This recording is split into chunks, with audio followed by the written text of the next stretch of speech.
Bienvenue dans ce nouveau module, consacré à un acteur souvent sous-estimé, mais fondamental dans la santé de notre peau, les lipides. Dans ce cours, on va parler des oméga-3, du GLA et des acides gras essentiels. L'objectif, c'est de comprendre pourquoi ces graisses sont indispensables pour maintenir l'équilibre de la peau. Que ce soit pour renforcer la barrière cutanée, calmer l'inflammation, ou moduler l'immunité, ou encore soutenir la régénération. Les bons lipides jouent un rôle clé. On verra ensemble quels sont les déséquilibres fréquents, comment les repérer, et surtout quels sont les bons leviers nutritionnels et topiques pour intervenir efficacement. Quand on parle de barrière cutanée, on pense souvent à une simple couche protectrice. Mais en réalité, c'est une véritable muraille faite de cellules et de lipides spécifiques qui forment une structure en briques et en ciment. Et ce ciment, ce sont les lipides structurels. Il en existe plusieurs types. Les céramides, qui assurent la cohésion entre les cellules et l'hyperperméabilité de la peau. Les acides gras libres, pour la souplesse, le pH acide protecteur et une peau moins réactive. Et le cholestérol, qui garantit la fluidité membranaire, un peu comme de l'huile dans un moteur. Et les triglycérides, qui servent de réserve d'énergie et maintiennent l'hydratation. Tous ces lipides sont synthétisés dans le corps, soit localement dans la peau, soit via le foie, soit encore à partir du système sébacé. Mais leur production dépend d'un équilibre précis, influencé par des nutriments comme de la vitamine B3, B5, du zinc et surtout des oméga-6 comme le GLA. Sans cet équilibre, la barrière s'effondre, la peau s'évapore et la peau devient une porte ouverte à l'inflammation. Les acides gras essentiels sont un peu les huiles de base de notre organisme. On ne peut pas les fabriquer et on doit les apporter par l'alimentation. Dans cette famille, les oméga-6 jouent un rôle central pour la peau. D'abord, il y a le LA, l'acide linoléique. C'est un précurseur des céramides. Vous vous souvenez, ce fameux ciment de la barrière cutanée. Sans lui, la barrière s'effrite et la peau devient sèche, squameuse, irritée. On le trouve dans les huiles végétales, cartame, tournesol, pépins de raisin. Et ensuite, on a le GLA, l'acide gamma-linoléique. Lui, il est un allié anti-inflammatoire puissant. Grâce à la prostaglandine E1, PGE1, le résultat, il hydrate, il apaise et il aide à moduler l'inflammation. On le retrouve dans les huiles de bourrache, d'onagre, mais même dans la spiruline. Ce qu'il faut retenir, c'est que les peaux sèches, atopiques ou inflammées ont souvent un déficit en LA et GLA. C'est une piste essentielle dans la prise en charge dermofonctionnelle. Dans les oméga-6, voici leurs cousins anti-inflammatoires, les oméga-3. L'ALA, c'est la forme végétale. On la trouve dans le lin, les graines de chia, les noix. Notre corps peut la transformer en EPA ou en DHA, mais la conversion est très faible, donc pas suffisant à lui seul. Le PA, c'est le pompier de l'inflammation. Il entre en compétition avec l'aide de l'acide arachidonique, ce qui freine la production des substances inflammatoires comme les prostaglandines ou les leucotriènes. Résultat, moins d'inflammation, plus de fluidité dans les membranes. Hyper utile dans le psoriasis, l'eczéma ou la rosacée. Le DHA, lui, est un précurseur du système nerveux. Il aide à apaiser le prurite, le stress cutané et limite la dégranulation des mastocytes, ces cellules d'hypersensibilité. Il agit notamment dans les terrains neurocutanés comme la rosacée, et si l'apport EPA et DHA sont trop bas, on observe souvent une inflammation silencieuse, une peau sèche qui gratte et une hypersensibilité cutanée, voire émotionnelle. Les signaux biochimiques des lipides. Chaque lipide n'est pas juste un composant structurel.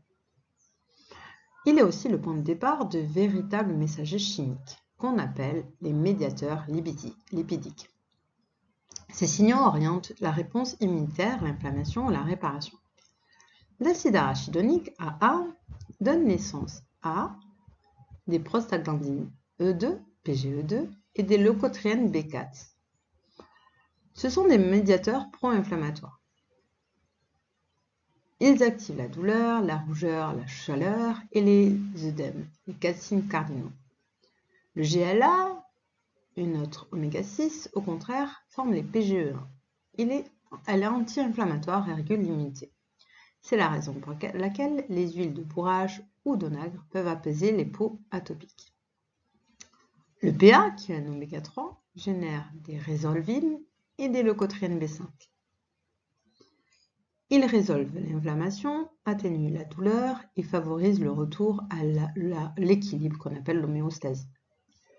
Enfin, le DHA, autre oméga 3, produit des neuroprotectines et des marésines, des molécules qui soutiennent la résolution de l'inflammation, mais aussi la neuroimmunité, un axe fondamental dans la peau sensible au stress. En résumé, chaque acide gras agit comme une touche d'orchestre biochimique. L'équilibre entre eux détermine le niveau d'inflammation ou de protection de notre peau. L'évaluation du terrain lipidique. Comment savoir si un terrain lipidique est déséquilibré chez un patient? On part des signes cliniques visibles. La peau est notre meilleur indicateur. Une peau sèche, craquelée ou eczémateuse, cela évoque souvent une carence en acide linoléique et en GLA, 2 oméga-6 essentiels au fonctionnement de la barrière cutanée. L'inflammation chronique de la peau, ce profil oriente vers un excès d'acide arachidonique qui produit des médiateurs pro-inflammatoires et un déficit en EPA qui est censé les contrebalancer. Prurite, démangeaison, hypersensibilité cutanée, mastocytes activés. On suspecte ici un déficit en DHA, acide gras oméga 3, propriété neuroprotectrice. Il module la sensibilité au stress et l'activation des mastocytes. L'acné hormonale, peau grasse séborrhée, là, cela reflète souvent un excès d'oméga 6 pro-inflammatoire dans le contexte d'un terrain hormonal. Le déséquilibre entre oméga 6 et oméga 3 favorise l'hyperséborrhée et l'inflammation. En pratique, ces signes guident nos interventions nutritionnelles, même sans dosage biologique. La peau parle avant la prise de sang. Les outils biologiques pour évaluer le terrain lipidique. Une analyse clinique suivie souvent, mais certains outils biologiques peuvent affiner l'approche, surtout en cas de doute ou de terrain inflammatoire chronique. Le profil des acides gras essentiels et rétrocytaires, s'il est disponible, c'est un excellent indicateur.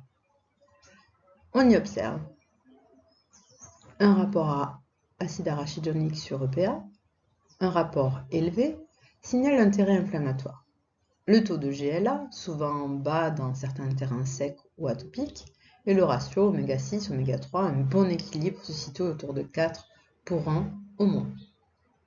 Au-delà, l'inflammation silencieuse s'installe, avec un risque d'aggravation cutanée. Le dosage des facteurs enzymatiques. Pensez au zinc, à la vitamine B6 et au magnésium.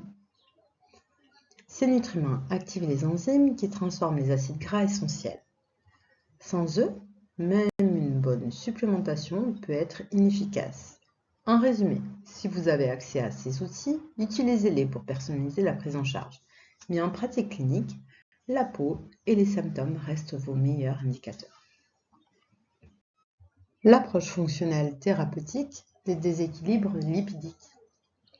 Une fois les déséquilibres identifiés, on peut agir de façon ciblée avec une approche à 2 niveaux, nutritionnelle et topique. Pour restaurer la barrière cutanée par l'alimentation, on va utiliser des huiles de bourrage, d'onagre riches en GLA. Au niveau topique, on privilégie des céramides, la B3, et des huiles riches en acide linoléique. Pour calmer l'inflammation cutanée, nutritionnellement, EPA-DHA à raison de 1 à 2 g par jour associé à de la curcumine. Au niveau topique, on peut utiliser les oméga 3 directement sur la peau, du gel d'aloe vera ou des hydrolats apaisants. Pour les peaux neuroactives, stress, prurite, sensibilité, au niveau de la voie interne, on va utiliser du DHA, du magnésium et de la rhodiole pour calmer l'axe neurocutané. Au niveau topique, DHA, camomille, B3. Pour la séborrhée ou l'acné, l'alimentation, on va diminuer des produits laitiers, on va chercher un bon équilibre entre le GLA et le PA. Et au niveau topique, on va donner de la B3, du zinc PCA qui va réguler le sébum et l'inflammation. L'approche dermofonctionnelle est personnalisée, ciblée et synergique, en combinant ce qu'on met dans le corps et puis ce qu'on va mettre sur la peau. À ce stade, on peut relier chaque profil de patient à un besoin lipidique précis. Pour l'eczéma atopique sec, la peau est souvent rugueuse et sèche, avec du prurite. On est ici sur une carence en GLA, donc une cible d'huile de bourrache ou d'onagre, à raison de 300 à 600 mg de GLA par jour, en complément d'une vitamine D3. L'acné inflammatoire, elle est liée à un excès de médiateurs pro-inflammatoires. On va chercher à réguler avec 1 g de PA par jour et on va compléter avec du zinc et de la vitamine D3 et surtout, on va éviter les produits laitiers qui entretiennent l'inflammation. Dans la rosacée, notamment sensible ou associée à des flushs ou du stress, le terrain est souvent neurocutané. On cible ici avec 500 mg de DHA, des adaptogènes pour le stress comme la rhodiole et parfois on va un soutien DAO en cas d'histaminose.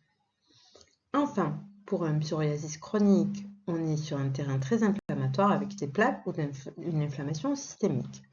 On privilégie une association EPA plus curcumine et on ne néglige pas l'axe foie et intestin souvent impliqués. Quand on manque de bons lipides, comme les oméga-3 ou le GLA, la peau ne peut plus se défendre correctement. Résultat, elle devient inflammée, sèche, parfois même sujette à l'acné, à l'eczéma, au psoriasis et aux infections à répétition comme les mycoses ou les candidoses.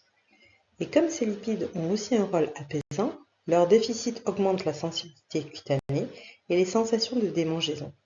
Une peau qui craque, qui rougit ou qui réagit trop vite, c'est souvent une peau qui manque de gras, mais du bon gras. Quand on parle de vitamine D, on ne parle pas juste d'un petit complément pour l'hiver. C'est une vraie clé immunitaire, hormonale et cutanée. L'objectif ici, c'est d'avoir un taux sanguin entre 60 à 90 nanogrammes par millilitre, soit environ 150 à 225 nanomoles par litre. Pour atteindre ce niveau, on commence souvent par une dose d'attaque autour de 4000 à 6000 unités par jour pendant 2 mois. Et on choisit de préférence une forme huileuse, bien absorbée, enrichie en vitamines K2, MK7, si la calcémie est normale. Pourquoi la K2 ?